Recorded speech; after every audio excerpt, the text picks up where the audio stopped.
વિદ્યાર્થી મિત્રો, પ્રકરણ 4 ભૌતિક વિજ્ઞાનમાં આ ચેપ્ટર આશરે તમને 7 થી 8 માર્કનું છે. ગતિમાન વિદ્યુત ભારો અને ચુંબકત્વ સહેલું છે, બરાબર. જોડે જોડે તૈયાર કરશો તો બહુ સહેલું પડશે.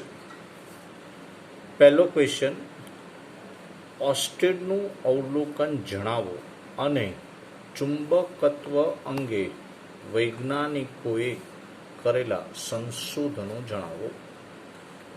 જવાબ, આકૃતિમાં દર્શાવ્યા પ્રમાણે કોઈ વાહક તાર સાથે વિદ્યુત કોષનું જોડાણ કરેલ છે. અહીંયા આકૃતિ એ, આકૃતિ બી. અહીંયા ધ્યાન રાખજો, ચુંબકીય સોય તારને સમાંતર રાખેલું છે.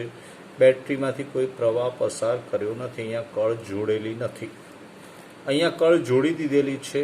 પ્રવાહ પસાર કરતા ચુંબકીય સોય અહીં વિદ્યુત પ્રવાહ ધારિત તારને લંબ થઈ જાય છે એવું બતાવેલું છે. વાહક તાર પાસે ચુંબકીય સોય રાખેલ છે. આ ચુંબકીય સોય ઉત્તર દક્ષિણ દિશામાં સ્થિર થયેલ છે. સ્વિચ દબાવતા તારમાંથી વિદ્યુત પ્રવાહ પસાર થાય છે ત્યારે ચુંબકીય સોયનું કોણાવર્તન તારને કેન્દ્ર તરીકે ગણતા તેને લંબ સમતલમાં રહેલા કાલ્પનિક વર્તુળના સ્પર્શક રૂપે હોય છે, જે આકૃતિ એમાં દર્શાવેલ છે. અહીં સોય તારની ખૂબ જ નજીક હોવાથી પૃથ્વીનું ચુંબકીય ક્ષેત્ર અવગણી શકાય છે.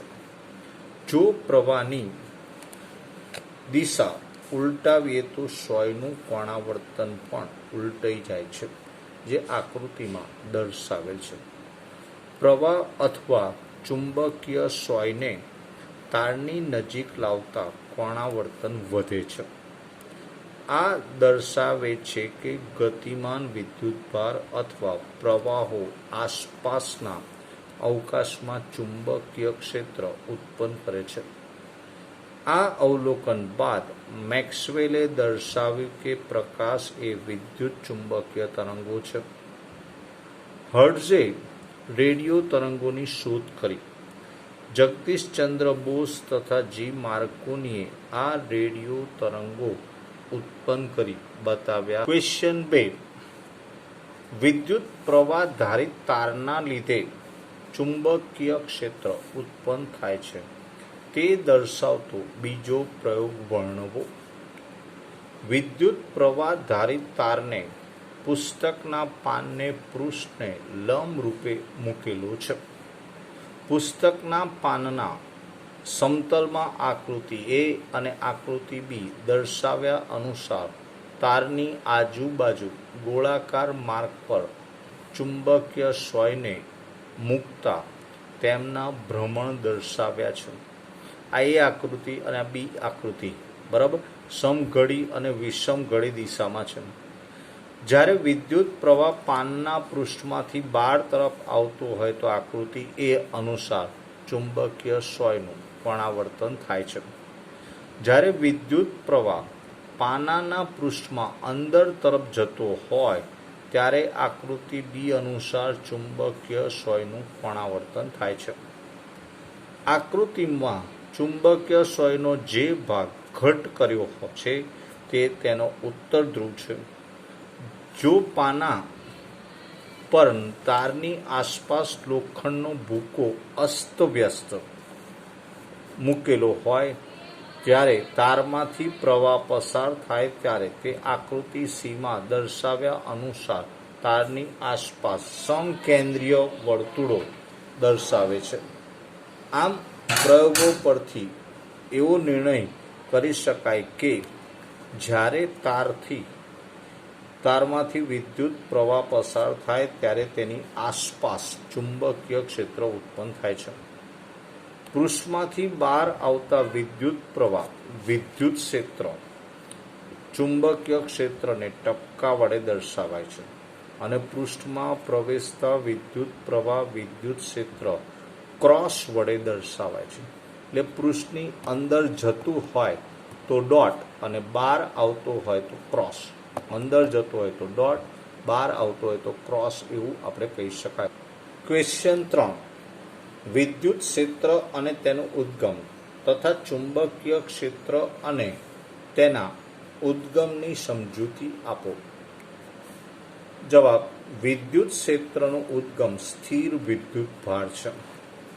ધારો કે વિદ્યુત ભાર Q સ્થિર હોય તો તેની આસપાસના Qના લીધે મળતું વિદ્યુત ક્ષેત્ર E સદિશ બરાબર KQ/R² R કેરેટ બરાબર QR અપન 4πε0 R².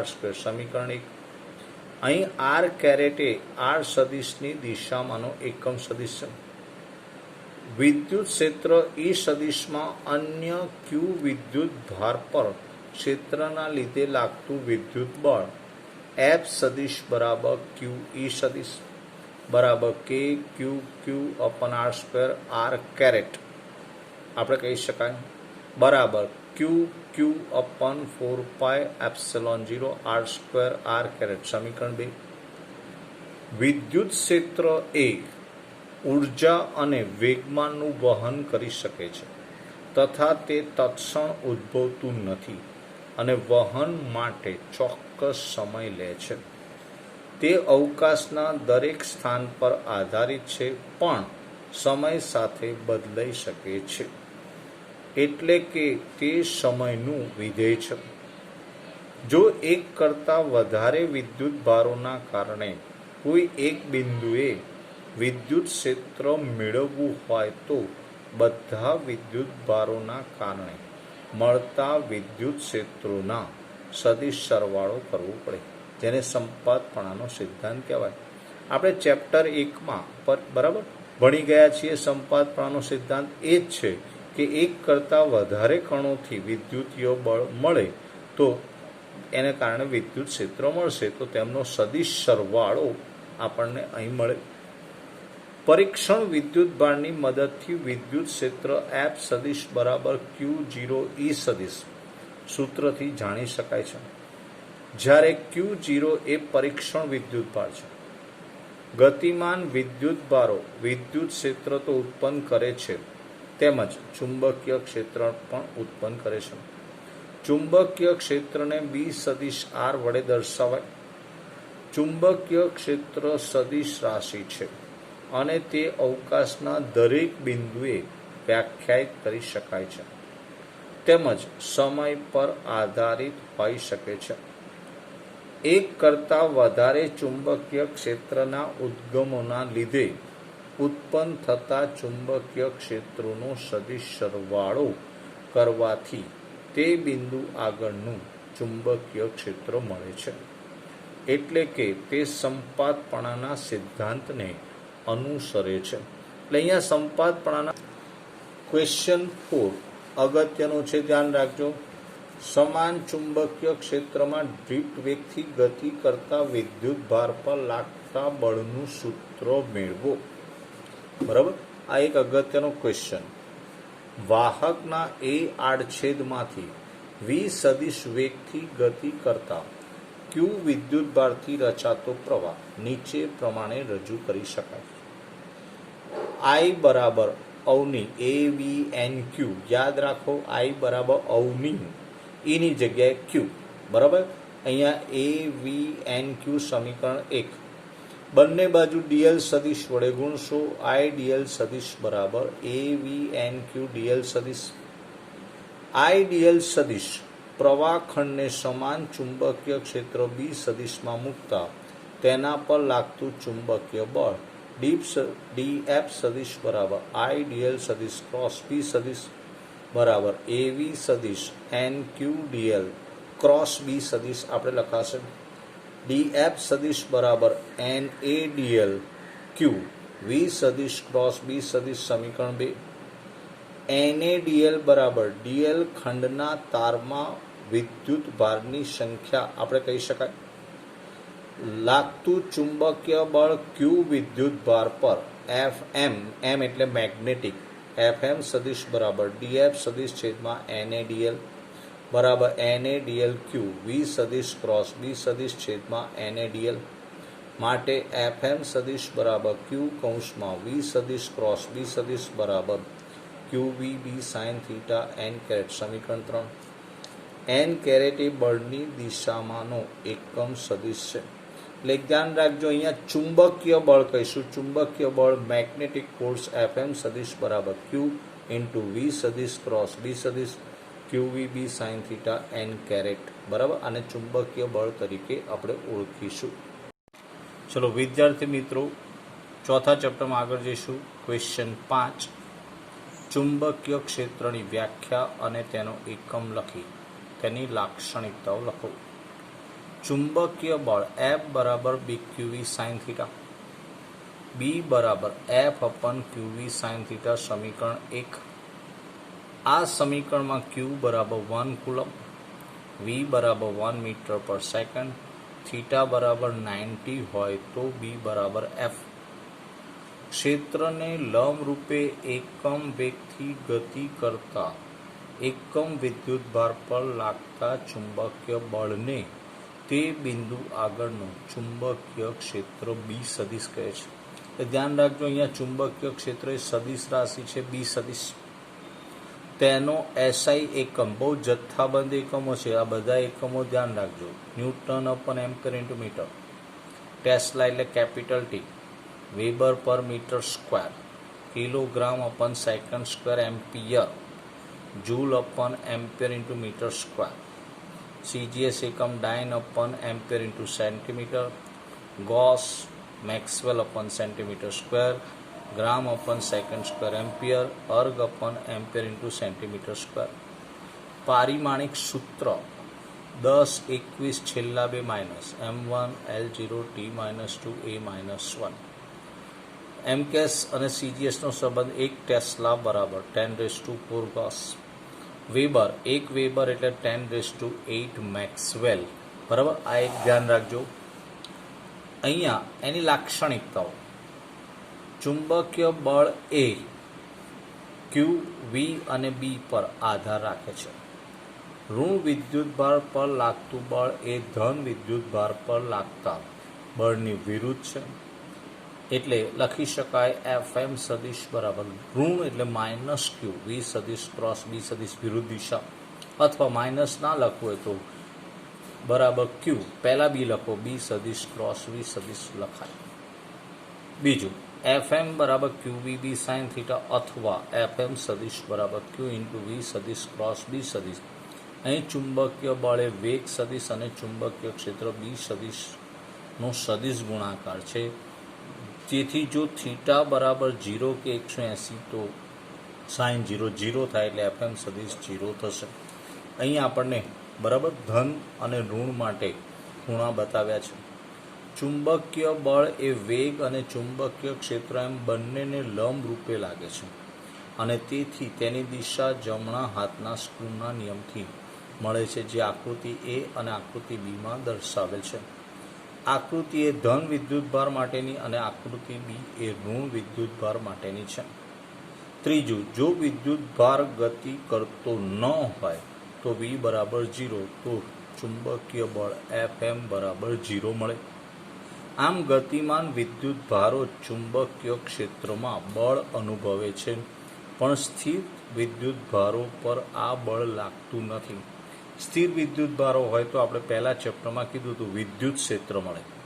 ગતિમાન વિદ્યુતભારો હશે તો બંને ક્ષેત્રો મળે, ચુંબકીય ક્ષેત્ર વધારે મળશે. બરાબર, પ્રવેગી ગતિ કરતું હોય તો હંમેશા ચુંબકીય ક્ષેત્ર મળશે તેવું કહી શકાય. છઠ્ઠો ક્વેશ્ચન, ચુંબકીય ક્ષેત્રમાં મૂકેલા વિદ્યુત પ્રવાહધારિત સુરેખ સળિયા પર લાગતા બળનું સૂત્ર મેળવો. આ એક ધ્યાન રાખજો, અગત્યનો ક્વેશ્ચન છે. આકૃતિમાં દર્શાવ્યા અનુસાર એ આડછેદવાળો અને આઈ વિદ્યુત પ્રવાહધારિત સળિયો PQ બરાબર L લંબાઈનો મૂકેલો છે. સળિયામાંથી પ્રવાહ ધન વાય દિશામાં વહે છે અને ચુંબકીય ક્ષેત્ર ધન ઝેડ દિશામાં છે. ઇલેક્ટ્રોનનો ડ્રિફ્ટ વેગ VD સદિશ છે. દરેક ઇલેક્ટ્રોન પર ધન એક્સ દિશામાં ચુંબકીય બળ લાગશે. અહીંયા આપણે કહી શકાય બરાબર ચુંબકીય બળ દરેક ઇલેક્ટ્રોન પર લાગતો હોય છે. હવે અહીંયા આકૃતિ ખાસ ધ્યાન રાખજો. આ એક તાર, સુરેખ તાર કે સળિયો આપણે કેવો હોય તો કહી શકાય. આ એનું મધ્ય બિંદુ. અહીંયા આપણે ઝેડ દિશામાં ચુંબકીય ક્ષેત્ર કહીશું, એટલે ઝેડ દિશા. વાય દિશામાં વિદ્યુત પ્રવાહ જઈ રહ્યો છે, એની વિરુદ્ધ દિશા વાય ડેશમાં વીડી છે. અને એક્સ દિશા એમનમ છે, લંબાઈ આપણે બરાબર વાય અક્ષ ઉપર લીધેલી છે. અહીં એફ સદિશ બરાબર માઇનસ ઈ ઇન્ટુ વીડી સદિશ ક્રોસ બી સદિશ ઇલેક્ટ્રોન છે એટલે ઈ, નહીં તો ક્યુ લખી શકાય. જો એન એ એકમ કદ દીઠ ઇલેક્ટ્રોનની સંખ્યા હોય તો એલ લંબાઈના વાહકમાં ઇલેક્ટ્રોનની કુલ સંખ્યા એન બરાબર કેપિટલ એન બરાબર સ્મોલ એન ઇન્ટુ કદ. આ એકમ કદ દીઠ છે અને આ કુલ સંખ્યા છે. ક્ષેત્રફળ ગુણ્યા લંબાઈ એટલે કદ, એટલે આપણે લખી શકાય એન એ એલ. વાહક પર લાગેલું કુલ ફ્લક્સ એફ સદિશ બરાબર એન ઇન્ટુ એફ સદિશ, તો એન એ એલ આ બધા ઇલેક્ટ્રોન માટે માઇનસ ઈ વી ડી સદિશ ક્રોસ બી સદિશ આપણે લખી શકાશે. પણ આઈએલ સદિશ એ પ્રવાહની દિશામાં પ્રવાહ ખંડ સદિશ છે, તેથી માઇનસ એલ વીડી સદિશ બરાબર વીડી એલ સદિશ લખાય. આકૃતિ પર વિરુદ્ધ દિશા છે માટે એફ સદિશ બરાબર એન એ ઈ વીડી એલ સદિશ ક્રોસ બી સદિશ. અહીં આઈ બરાબર અવની આપણે ત્રીજા ચેપ્ટરમાં કીધું હતું, વિદ્યુત પ્રવાહ લખાય. અવની એટલે વિદ્યુત પ્રવાહ એવી એની, તો અહીંયા લખીશું એફ સદિશ બરાબર આઈ એલ સદિશ ક્રોસ બી સદિશ સમીકરણ 1. તો એફ સદિશ બરાબર I L B sine theta સમીકરણ 2, જ્યાં થીટા એ બી સદિશ અને આઈ વચ્ચેનો ખૂણો છે. સમીકરણ 1 અને સમીકરણ 2 સુરેખ સળિયા માટે લાગુ પાડી શકાય છે.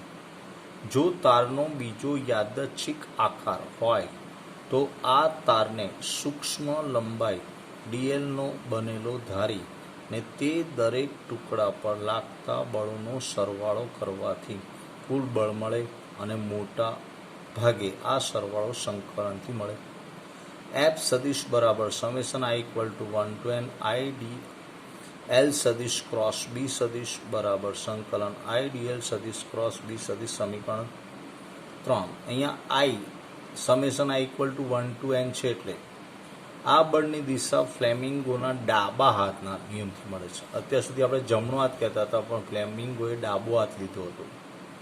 ખાસ કિસ્સાઓ, જો થીટા બરાબર 0 અથવા થીટા બરાબર 180 તો એફ બરાબર 0, તેથી ચુંબકીય ક્ષેત્રને સમાંતર કે પ્રતિ સમાંતર ગતિ કરતા વિદ્યુત પ્રવાહ માટે એફ બરાબર 0 થશે. જો થીટા બરાબર 90 હોય તો એફ બરાબર આઈએલબી, તેથી ચુંબકીય ક્ષેત્રને લંબરૂપે ચુંબકીય બળ મહત્તમ લાગે છે તેવું આપણે અહીંયા કહીશું. એટલે આ રીતે ધ્યાન રાખજો. એક અગત્યનો ક્વેશ્ચન હતો દાખલા એમસીક્યુ બધા માટે. લોરેન્સ બળ એટલે શું સમજાવી, લોરેન્સ બળ એટલે શું સમજાવી તેનું સૂત્ર લખો.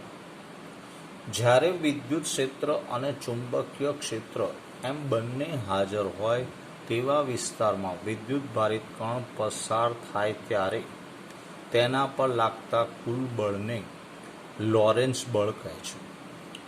વિદ્યુત ક્ષેત્રમાંથી પસાર થતા ક્યુ વિદ્યુત ભાર પર લાગતું વિદ્યુત બળ એફ સદિશ વિદ્યુત બરાબર ક્યુ ઈ સદિશ.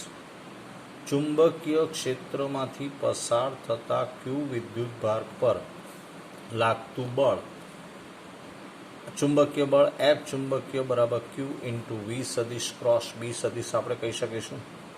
પરિણામી વિદ્યુત ભાર પર લાગતું કુલ બળ એફ સદિશ બરાબર એફ સદિશ વિદ્યુત પ્લસ એફ સદિશ ચુંબકીય બરાબર ક્યુ ઈ સદિશ વત્તા ક્યુ ઇન્ટુ વી સદિશ ક્રોસ બી સદિશ બરાબર ક્યુ ઈ સદિશ પ્લસ વી સદિશ ક્રોસ બી સદિશ સમીકરણ 1. સમીકરણ 1 ને લોરેન્સ બળ કહેવાય. એટલે ધ્યાન રાખજો, વિદ્યુત ક્ષેત્ર અને ચુંબકીય ક્ષેત્રનું સંયુક્ત બળ છે, એને આપણે લોરેન્સ બળ તરીકે ઓળખીશું. એટલે 1 માર્કમાં પૂછે લોરેન્સ બળનું સૂત્ર લખો તો આખું લખવું પડે. 8મો ક્વેશ્ચન મોસ્ટ ઇમ્પોર્ટન્ટ. સમાન ચુંબકીય ક્ષેત્રમાં લંબ રૂપે પ્રારંભિક વેગથી ગતિ કરીને દાખલ થતા વિદ્યુત ભારિત કણની ગતિની ચર્ચા કરો. એક મોસ્ટ ઇમ્પોર્ટન્ટ ક્વેશ્ચન આ ચેપ્ટર માટે, દાખલા, MCQ, થિયરી ત્રણેય માટે.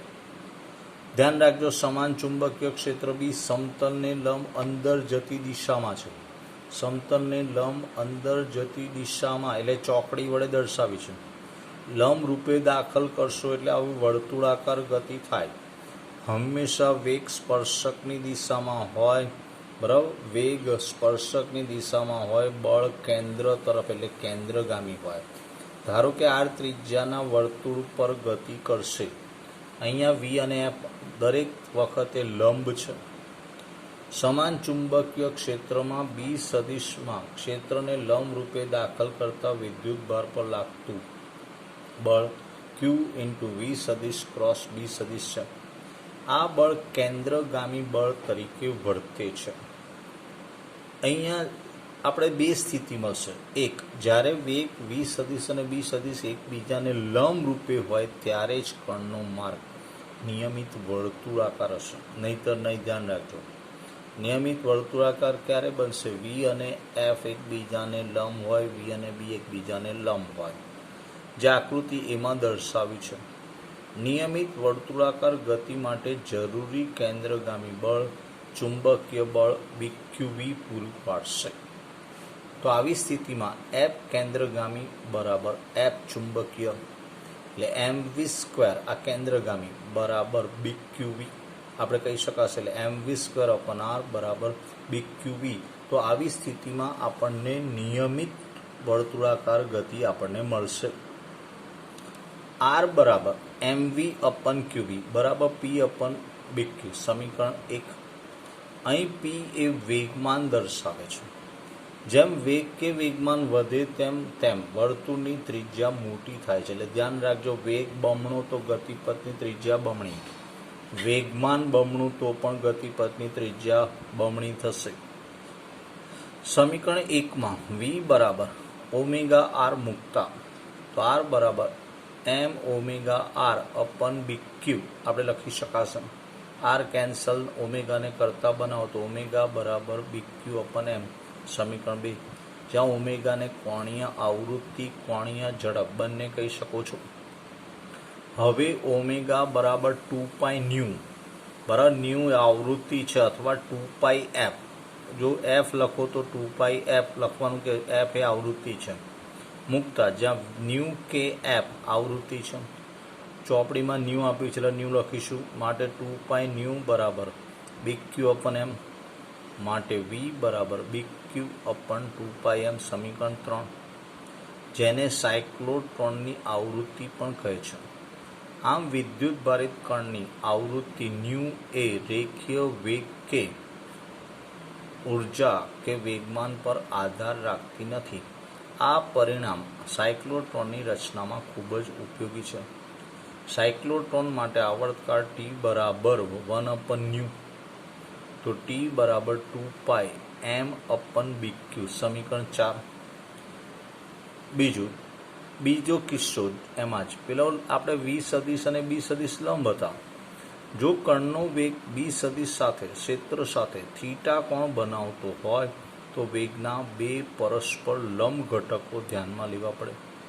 ચુંબકીય ક્ષેત્રને સમાંતર કે પ્રતિ સમાંતર ઘટક એટલે વી સમાંતર અને બી ચુંબકીય ક્ષેત્રને લંબ ઘટક વી લંબ. વી સમાંતર ઘટકના લીધે વિદ્યુત ભારિત કણ પર કોઈ બળ લાગતું નથી.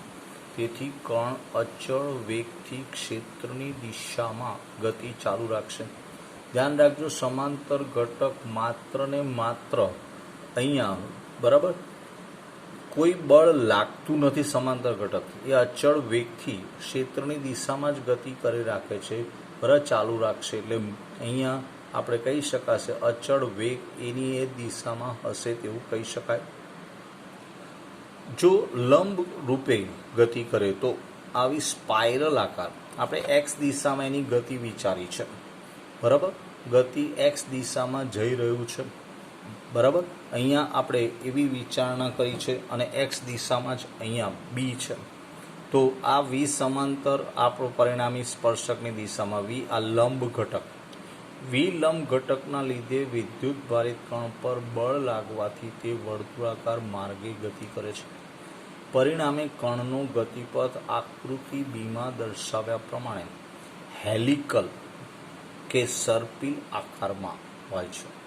બરાબર, કાં તો આને હેલિકલ આકાર કહી શકશો, સર્પિલ આકાર પણ કહી શકશો.